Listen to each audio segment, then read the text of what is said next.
Hey everyone, welcome back to the channel, or if it's your first time here, glad to have you. This is the Terraflare K762 Pro mechanical keyboard from Redragon. Should you buy it? Let's find out. Welcome to the middle of nowhere.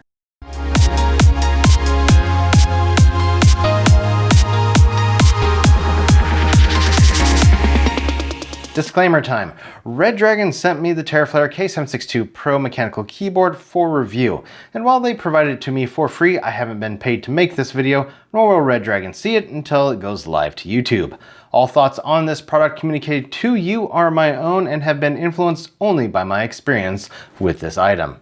Now on to the video. Pronounced Redragon, but spelled Redragon, this Shenzhen, China-based company has been in the PC peripheral manufacturing business since 1996, and have been making their own products under the Redragon brand name since 2012.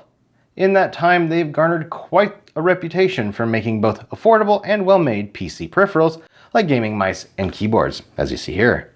They also make mouse pads, monitors, headphones, speakers, power supplies, and even have a mini PC available. This brings us to the Terraflare K762 Pro. It's a full-size mechanical keyboard with hot-swappable keycaps and switches, and it's available in 3 colorways. As you can see, I have the white and purple version, and the other 2 versions are white and blue or white and pink. I specifically chose the purple version because I think it will pair well with the Height X50 case in Terra Milk that I bought. I'll be making a video about that case soon, so get subscribed if you don't want to miss out. While the box the Terraflare comes in provides a good number of details about the product, it doesn't protect the keyboard from being damaged during shipping at all. There's no foam or cardboard shell insert, and really the only thing protecting it from scratches is the plastic bag covering the keyboard. I suppose the no foam or extra cardboard does help cut down on costs, but if your keyboard is delivered in a thin padded envelope like mine was, the risk of you receiving a damaged product will likely increase. Overall, the unboxing experience is rather unremarkable. Inside, besides the keyboard, you'll find a manual, some stickers, score, a keycap and switch puller, a roughly 5 foot or 153 centimeter long USB Type-C to Type-A cable that isn't braided, and 8 extra switches, which is nice to see. The manual is quite handy, and while the print is small, it's not impossible to read. In it, you'll find information about various keyboard functions, such as setting lighting modes, color and brightness, and how to connect the keyboard wirelessly. Did I say wirelessly? Yes, I did. You can connect the Terraflare to your computer or other devices in 3 ways. USB, wirelessly using the included 2.4 GHz dongle, or via Bluetooth. The wireless dongle is tucked away in a little cubby on the back of the keyboard, and it's firmly held in place, so you shouldn't have to worry about losing it should you travel often with the keyboard. The switch closest to the USB port is for toggling between wireless wired or Bluetooth modes, and the second switch on the back is for toggling the keyboard layout between Windows and macOS modes. And since I'm going down the rabbit hole, here are additional specs and features for this keyboard. The Terraflare K762 Pro is a full-size keyboard, as I've already said, with a numpad and has 104 keys. The body is made entirely of plastic, and while it has a lot of flex, I think the all-plastic frame possibly lends to its deeper sound signature. At the very least, it contributes to the Terraflare's cheaper cost. This flex shouldn't be an issue if the keyboard stays on your desk, but you might want to invest in a carrying case if you intend to frequently take it with you. On the bottom, you'll find 2 feet with dual height adjustability and a total of 9 rubber pads, 4 on the adjustable feet, 2 above the feet for when the keyboard is at its lowest height, and 3 at the bottom of the keyboard. The pads do a good job keeping the Terraflare in place, even on a slippery desk pad. Also on the bottom are several screw points, which means you should be able to easily take the keyboard apart should you want to mod it, provided there aren't any additional screws hidden under the rubber pads or on the top side. One of the main features of the Terraflare K762 Pro is its LCD screen, and it's much more than a gimmick, as I've been finding the information it conveys and functions it provides to be quite handy. The main screen can report quite a lot of information, such as the date and time, when your caps lock, num lock, and Windows lock are engaged, how charged your battery is, or if it's currently charging, what OS mode you're in, and finally it has an icon for how you're connected. By default, the knob controls volume, but if you push it once, you're presented with several menu items to control the keyboard's lighting, among other things. You can choose from 14 different lighting modes, plus a game mode and off. The game mode lets you light up individual keys, which is kind of cool. There are also options to choose from 1 of 7 colors or rainbow, and you can set the brightness and speed of any of the effects and choose a language, although Chinese and English are your only 2 choices. You can also set the date and time, and if the information screen doesn't tickle your fancy, you can choose GIF and have an animated image on the screen. While a GIF comes included with the keyboard, by downloading and installing Redragon software, you can create your own GIF up to 40 frames. And that's right, I said GIF, not GIF, so there. As I can sometimes be practical, I like the main screen with the clock and the other information. The keycaps are made from PBT, they're rounded, and they have RGB shine through at the top. The keyboard's LEDs are bright and do a good job of shining through the keycaps, making the legends easy to read. Additionally, the keycaps are a mixture of white and 2 shades of purple, giving the Terraflare K762 Pro a distinct aesthetic compared to the mostly monochromatic keyboards that are available. Having said that, keyboards with multicolored or more distinct keycaps have become more and more common lately. If you don't like the default keycaps, they are removable and you can swap them out with any cap that's compatible with cherry stem switches. The Terraflare is gasket mounted and there are 5 layers of noise dampening pads, which give the keyboard its signature sound of being thocky without being obnoxiously loud. I'll speak more on the K762 sound signature later in the video. The included switches are factory-lubed Mint Mambo switches, and per the Terraflare K762 Pro's product page, they feature a cushioned, rich linear travel with silky, creamy, and cozy typing feedback. Subjectively speaking, typing on this keyboard has been a largely positive experience for me. The F and J keys have raised dots on them so you can orient your hands even in the dark, and the keys don't require too much force to push down, while also providing a decent amount of upward force as feedback. Because the switches are linear, there won't be any kind of tactile bump when you press a key, but I also don't feel like I need to pound each key to make sure the letter I want on screen gets typed. As for sound, there's a decent amount of thock to the Terraflare K762 Pro, even on the long spacebar, although it has a higher pitch. I'm sure keyboard aficionados out there will still say the stabilizers need some good old lubing, but to me, they sound fine out of the box. Here's a taste of how the keyboard sounds.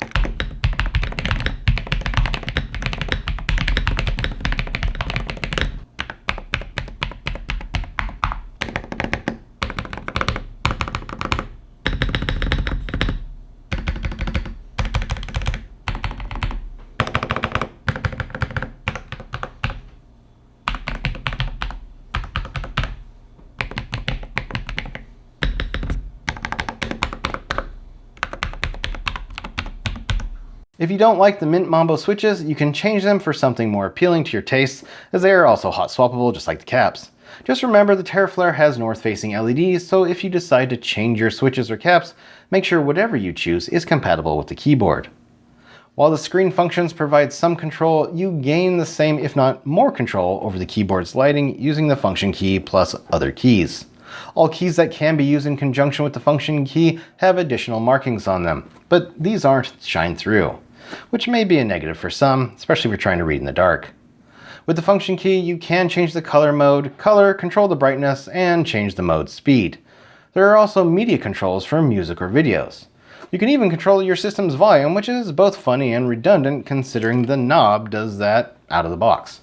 Finally, you can download and install Redragon software for even more control over the Terraflare's lighting, as well as set macros and implement a custom GIF. I have 2 complaints regarding the software and the keyboard's function key. The first is you cannot control the light bar's color through them. However, you can at least control the brightness or turn the light bar off by hitting right control and the down or up arrows. Do note though, this might require a firmware update to gain this functionality. My second complaint is that the software is not web-based like VIA or Launcher, and I'd rather it was instead of something you have to install on your machine. I didn't dive too deeply into the software as I'm not a huge macro or GIF user, but I will say changing the effects and colors was easy, and you do get more color options via the software than you do with the onboard controls using either the function key or the screen itself. That's about it for the features, and the Terraflare has quite a lot of them. However, it's not all sunshine and roses. I do have a few gripes about this keyboard. The switch labels on the back are molded into the plastic frame, making the text essentially white on white and nearly impossible to read in low light. I realize this is a minor issue, and it won't be a problem if you aren't switching connection or OS modes very often or have the switch functions memorized. But from an ease of use standpoint, it's still a pitfall in my mind. Making the labels easier to read would solve this issue quite easily. As for the macOS keys, the text is small, condensed, and the text is a dark gray color on a dark purple background, or medium purple anyway, making them hard to read without shining a light on them or being in a bright room. These keycaps are impossible to read in the dark as the text does not get lit up by the keyboard's LEDs. An easy solution to this issue would have been to provide 5 dedicated macOS keycaps users could install, or to have the text also be shined through on the keycaps. As for the wrist rest, I'd like to have seen one included. Its absence isn't major, but I like using them. Finally, the plastic over the screen is very delicate and prone to scratching. What I thought was an invading husky hair on it was instead a scratch, and in attempting to clean the screen, I ended up making another scratch. While the mode and connection switch text, the macOS key readability, and the lack of wrist rest aren't major issues that would necessarily prevent someone from buying the keyboard, the easily scratchable screen could be, as it's a major selling point for this product. Leave a comment letting me know if one, some, or all of these things I pointed out would prevent you from adding to cart. All the features are well and good, but what's it like using the Terraflare K762 Pro? The typing experience has been, in a word, great. I like the way the keyboard sounds. It has a deep and satisfying 𝐂𝐭 sound signature. I don't know if the cliche descriptor of creamy applies to the Terraflare, but the sounds this keyboard emits when typing are aurally pleasing. That's aurally, not to be confused with orally. You dirty, dirty people. Another positive is none of the larger keys like the spacebar or shift rattle. They sound solid when pressed. I also like that I don't need to bottom the keys out to activate them, which means if I ever stopped pounding on a keyboard like someone with club hands and learned to type with a softer touch, I could do so on the Terraflare. I don't believe I had any misstrokes, but I did notice that on occasion an extra quotation mark would appear when typing contractions. I don't know if this was me or if the keyboard was glitching out, but it did happen more than once.